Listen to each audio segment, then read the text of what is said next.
My name is Jody Harrington, and 2 months of my life were condensed into a single line on my pay stub. Project completion bonus. It wasn't a miracle, just the number that meant I could finally breathe after 8 straight weeks of late nights and early mornings. I hadn't planned on telling my family about it, but that night at my grandmother's house, with everyone squeezed around the table, it slipped out. Someone asked how work was going, and I said the project was finally done, that the company had given me a bonus for surviving it. The word bonus might as well have been a starter pistol. My sister didn't blink. She set down her fork and said she should get half of it because she has kids and I don't. She didn't say it like a joke. She said it like a rule I had somehow forgotten. Before I could process that, my parents nodded along as if this made perfect sense. They talked about how hard it is to raise children, how I'm single and good with money, how family is supposed to step up. In their minds, my work and my time were just extra pieces on the table, ready to be divided. I didn't argue. I didn't cry. I just put my napkin down, stood up from my chair, and walked away from the table. That night, I made a decision I never thought I'd have to make. Before I tell you what she said, and what happened after I walked out, tell me, what time is it for you right now, and where are you watching from? I'm curious to see how far this story will travel. Later that night, my apartment felt quiet enough that it almost rang in my ears. The television was off, the blinds were drawn, and every light except the one over my kitchen table was dark. It was just me, my phone, and the bonus my family had already spent in their heads. I set the phone down for a second and looked at it like it might bite. Then I picked it back up and opened my banking app. The number was still there, sitting on the screen like a dare. Weeks of overtime, stress, and skipped weekends had been turned into a balance that apparently did not belong fully to me anymore, at least according to them.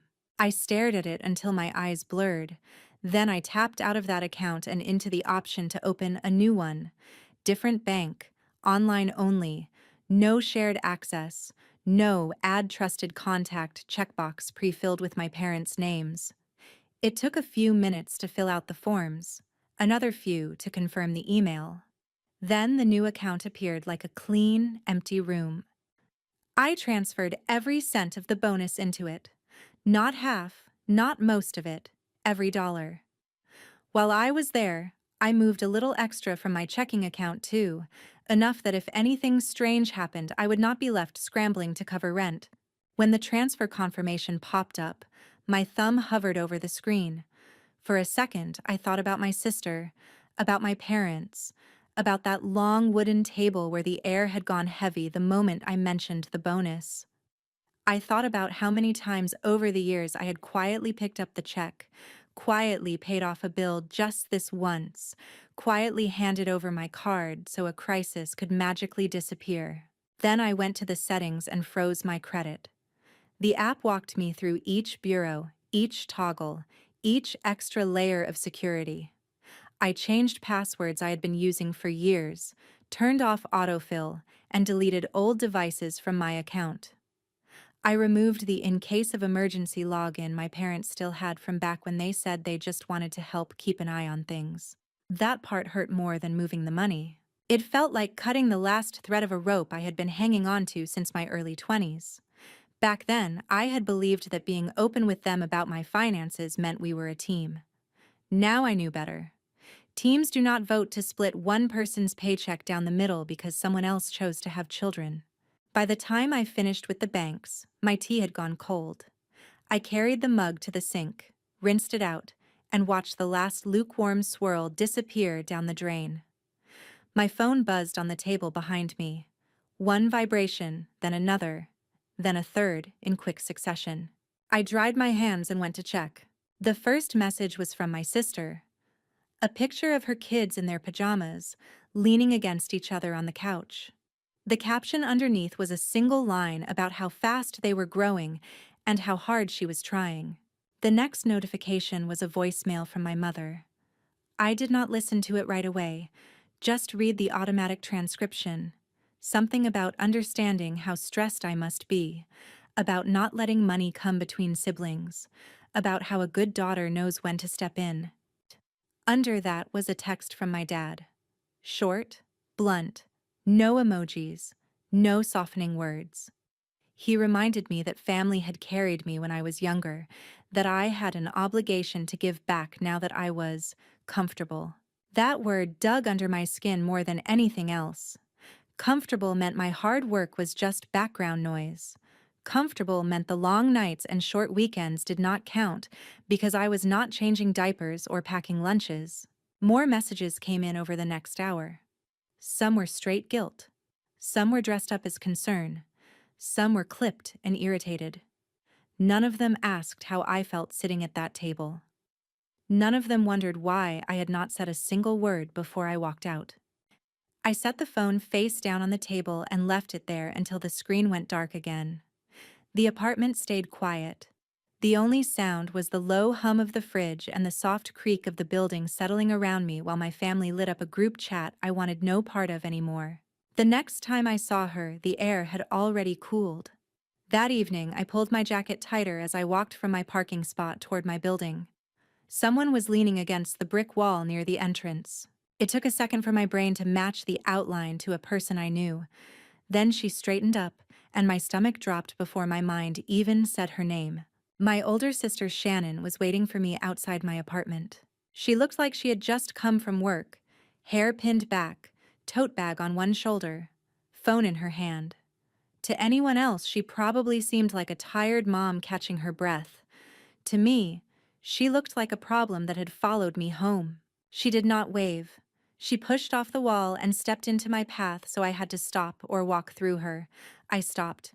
She asked why I had not been answering her messages, like she was asking why a machine had stopped working. Before I could reply, she said she knew the bonus had already hit my account and wanted to know what my plan was. For a second, I almost laughed. The idea that my plan for money I had earned was somehow open for family discussion would have been funny if it had not been so exhausting. I told her I did not intend to hand over half of it. Her expression stayed steady. She said it was not handing over. It was sharing. She reminded me she has 2 kids, that daycare and groceries and gas are draining her, that she is barely keeping up. She listed bills like she was reading from a script, as if reciting them would automatically transfer responsibility to me. While she talked, I noticed how she had positioned herself between me and the door. Not aggressively, just enough that if I wanted to get past her, I would have to squeeze by or ask her to move.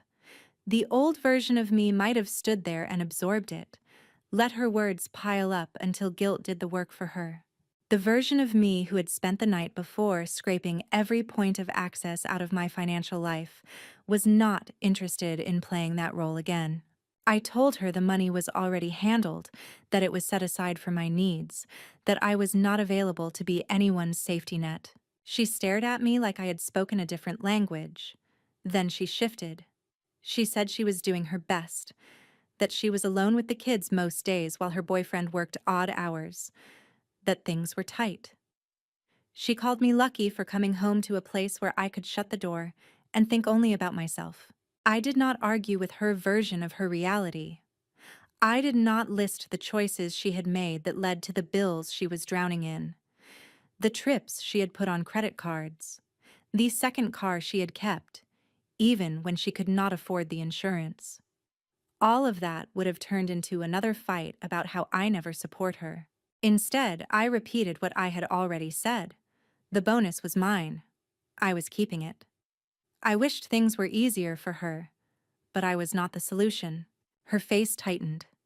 She said she could not believe how cold I had become, that she never would have imagined I would hoard money while my own niece did not have shoes she thought were good enough for school. The accusation hit hard, but I let it land instead of scrambling to fix it. She told me Mom was upset, that Dad was disappointed, that everyone was talking about how different I had been lately. She said it like a verdict, like the family had convened a jury in my absence. I did not ask what they had said. I did not apologize. I looked at the door behind her and then back at her. I told her I was going inside. For a moment, she did not move. Then she stepped aside just far enough that I could reach the handle. As I put my key in the lock, she said they were not going to forget this, that I was making a mistake I would have to live with. I turned the key, opened the door, and walked through without answering.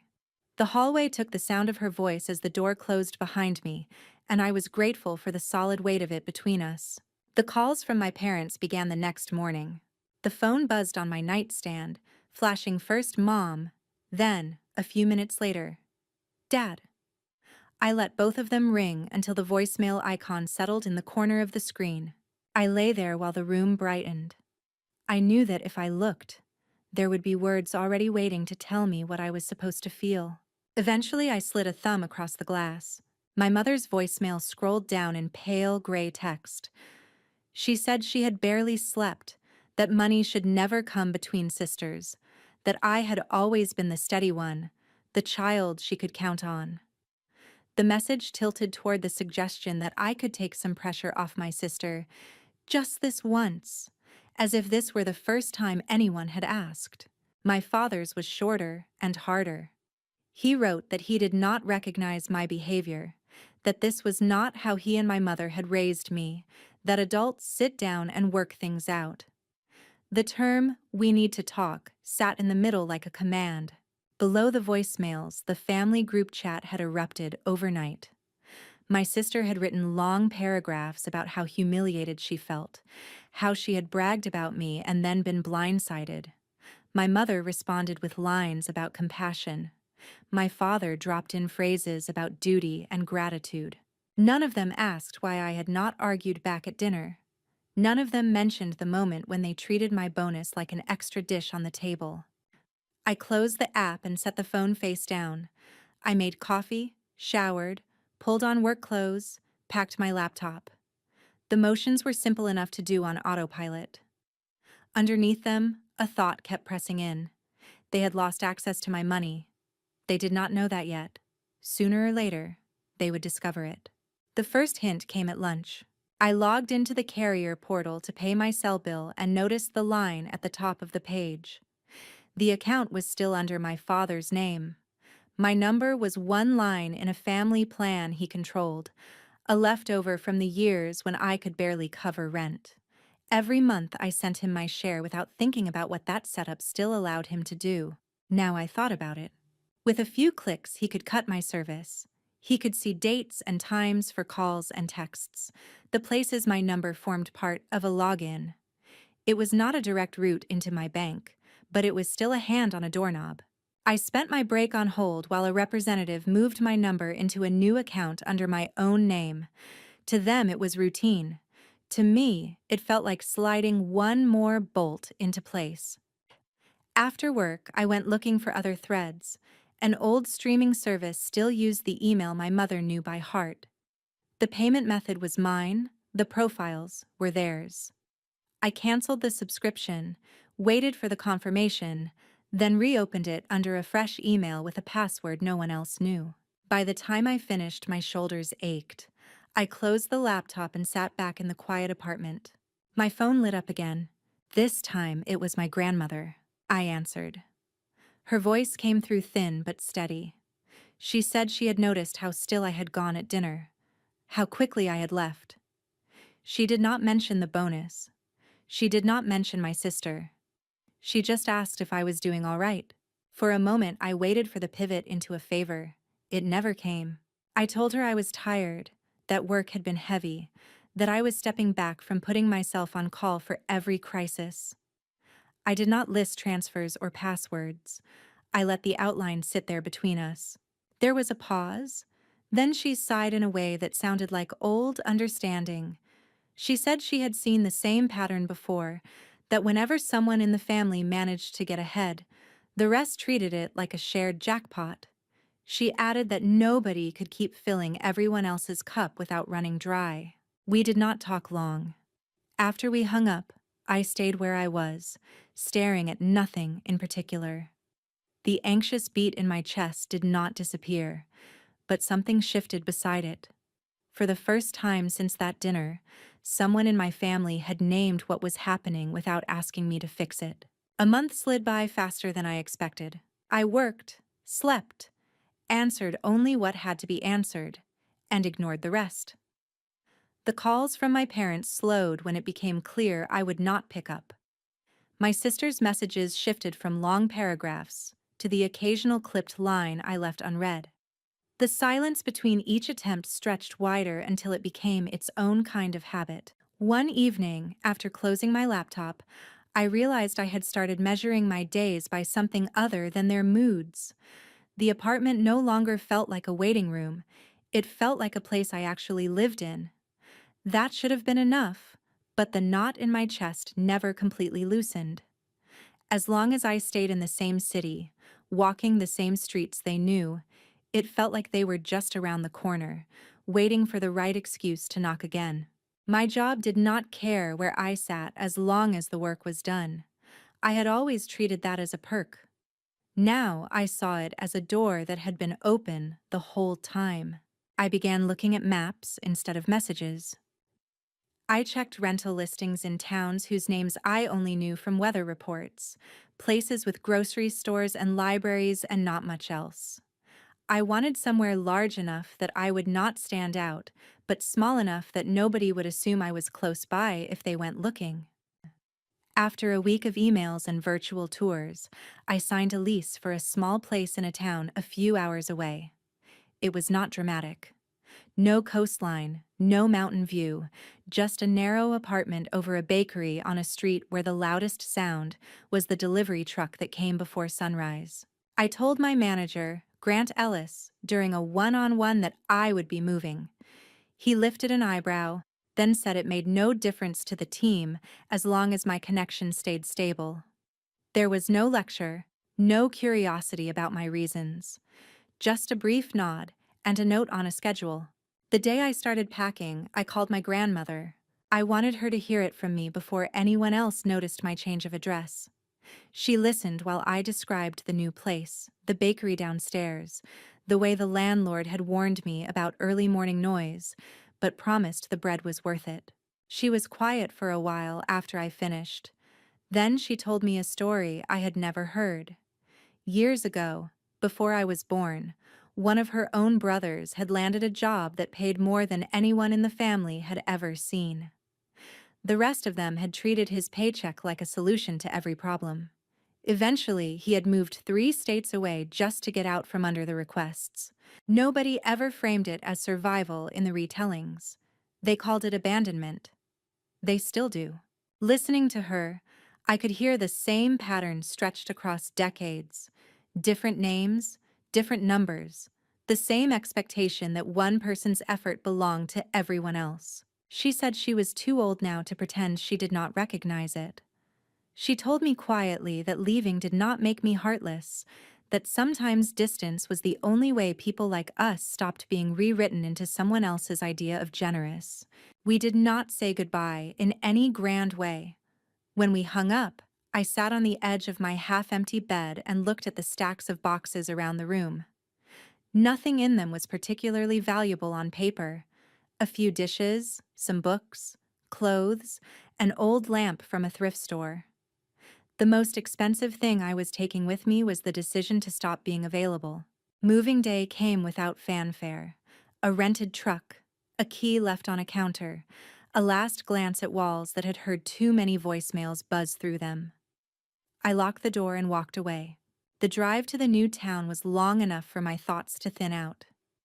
By the time I parked behind the bakery and carried the first box up the narrow stairs, I was too tired to be anxious. The apartment smelled faintly of coffee and yeast. The floor creaked in the middle of the room. The windows rattled a little when trucks went by. That first evening, I walked to the corner store for basics. No one knew my name at the register. Nobody asked who my family was or commented on how long it had been since they last saw me. I bought bread I had not baked, milk I did not have to share, and carried the small bag home through streets that held no history with me. It was imperfect and small and, for the first time, entirely mine. A few weeks later, the town had settled into a rhythm I could move through without thinking. Mornings began with the rattle of delivery carts under my windows and the smell of bread from the bakery downstairs. By the time I logged on for work, the street had already done half a day's worth of living. My life shrank in a way that made it easier to breathe. Groceries were a short walk away. The library card in my wallet had a new barcode. People on the sidewalk knew me only as the woman who lived above the bakery. On video calls, nothing behind me suggested anything in my life had changed. For a little while, I pretended distance and safety were the same thing. One afternoon, I turned the corner toward my building and saw a car parked just past the alley. It did not belong on that street. The paint was dull from highway miles, the back seat crowded with bags. The license plate snapped into focus first, then the familiar dent near the rear bumper. My feet slowed. 3 silhouettes stood near the trunk. As I drew closer, the shapes became people I knew better than anyone and trusted less than I had ever admitted. My parents and my sister were waiting outside my building. There was no reason for them to be in that town except me.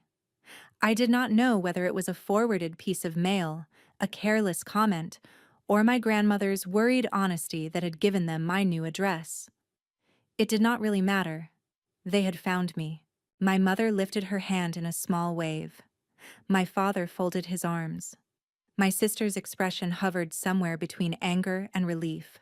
My keys were already in my hand. I kept walking until I stood far enough away that I could still turn around if I chose. My mother said they had been worried, that my move had been sudden, that they had driven for hours just to check on me. The word bonus never left her mouth, but it sat underneath every sentence. My father asked why I had not told them where I was going. He said families do not vanish from each other's lives, that adults do not move without leaving a forwarding number. My sister stayed quiet until my mother paused. Then she said the rent on her place had gone up, that the car needed repairs, that the kids' school wanted more fees. Each problem was lined up and held out. None of them asked how I was doing in this new town. None of them asked what had pushed me far enough that leaving without a conversation had felt like the only option. I said I was fine. I told them I appreciated that they had come. Then I added that I was not inviting anyone upstairs. Surprise crossed my mother's face. She glanced toward the narrow door beside the bakery, then back at me. My father's jaw tightened. He reminded me that they were my parents, not strangers off the street. He asked if I really meant to talk to them out here, like salespeople I wanted to send away. I answered that the apartment was my space, that I needed it to stay that way. I did not raise my voice. For a moment, nobody spoke. Then my sister stepped forward. She said she understood wanting space, but that this had gone far enough. She mentioned the bonus without naming it, calling it that extra money I was sitting on while other people in the family struggled. She said she was not asking for charity, only for me to be fair. Behind me, the bakery door opened and closed as someone stepped out to shake a mat. I did not turn around.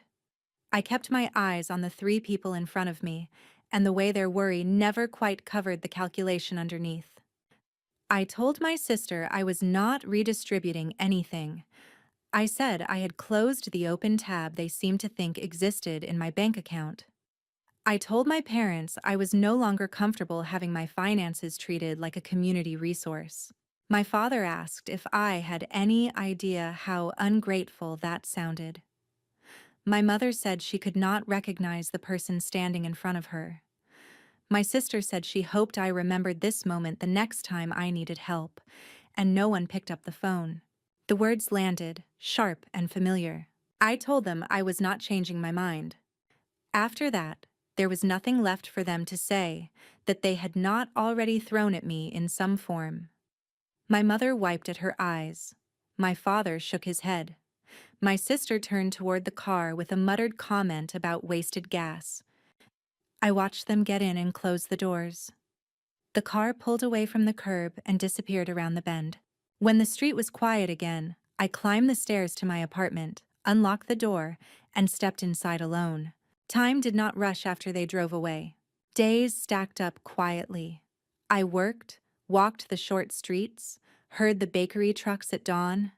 Nothing outside my window showed that my parents and my sister had stood there asking me to open a door I had already closed. What changed was the noise level in my life. The calls stopped first. No more missed attempts from mom or dad. No fresh voicemails transcribing speeches I did not want to hear. The family group chat slid so far down the list of conversations that it dropped out of sight. I did not erase it. I let it sink into the background. Every so often, my grandmother's number appeared. I answered when I could. She did not turn our talks into reports, but pieces still slipped through. My sister was picking up extra shifts. My parents were watching the kids more because childcare kept rising. There was talk of cutting back and being tired. None of it sounded like a catastrophe. It sounded like what happens when people live within the results of their own math instead of someone else quietly fixing it. From a distance, I could see how much of myself had gone into softening those results. Covering a late payment here, paying for a repair there, saying yes to just this once, until those moments blurred into years. When my part disappeared, their lives did not collapse. They adjusted without me. Mine did too. I filled my time with things that were not emergencies. I joined a weekend hiking group outside town, lingered at the library, learned the names of the people who handed me coffee on busy mornings. Nobody there knew me as the dependable one in a messy family. They knew me as the woman who liked the darker roast and always brought her own bag. At work, I chose projects because they interested me, not because I was trying to prove anything. When recognition came, it felt light. A title changed, a raise landed, and my first thought was not who might be waiting to carve off a piece. Guilt still tried to find a way back in. It usually showed up at night while I was doing something ordinary, folding laundry, rinsing dishes, standing by the window. It reminded me that my parents had once driven me to school and sat through concerts. It asked what kind of daughter walks away from people she grew up with. When that happened, I let the memories play all the way through, the good parts, and also the pieces that usually get edited out. The bill handed to me as soon as the guests left. The way my sister lined up problems like invoices. The look my parents gave me whenever a new crisis appeared, as if my paycheck were equipment waiting on the wall. I stopped cutting those parts from the story, and guilt stopped sounding like the only honest voice in the room. I did not send a declaration ending the relationship. I did not gather witnesses or make a speech. I just kept living in a way that did not leave space for the old arrangement. I answered when my grandmother called. I stayed quiet the rest of the time. Sometimes families break in one loud moment. Mine simply thinned at the edges until there was more distance than connection. Occasionally, another detail reached me. My sister selling the second car she never really needed. My parents talking about a smaller place because the house felt too big and too expensive. Ordinary adjustments, the kind people make when the numbers stop adding up, and there is no one left to quietly bridge the gap. If there was resentment, it stayed on their side of the line. On my side, something else took root. I began to understand how completely I had treated generosity as a reflex instead of a choice. If I had something, I gave it. If I did not, I found a way anyway. I called that love. Most of the time, it was fear of what would happen if I ever said no. Pulling that yes back did not turn me into the villain of our family story. It turned me back into a person with limits. Setting boundaries did not fix everything. It did not rewrite the past or erase every late-night replay. But it gave me one solid thing I had never really had before: the right to decide where my effort went and what it was actually building. If any part of this sounds familiar, I am not here to hand you a script. Every situation is different and only you know the risks of changing yours. What I can tell you is this: you are allowed to draw a line. You are allowed to step back from people who only reach for you when they need something. You are allowed to build a life that does not revolve around putting out fires you did not start. That choice will not make you heartless. It will make you honest. And if you have stayed with me through this whole story, thank you for listening. I hope something in it helps you see your own boundaries a little more clearly. If you feel like sharing, I would like to know what part stayed with you the most.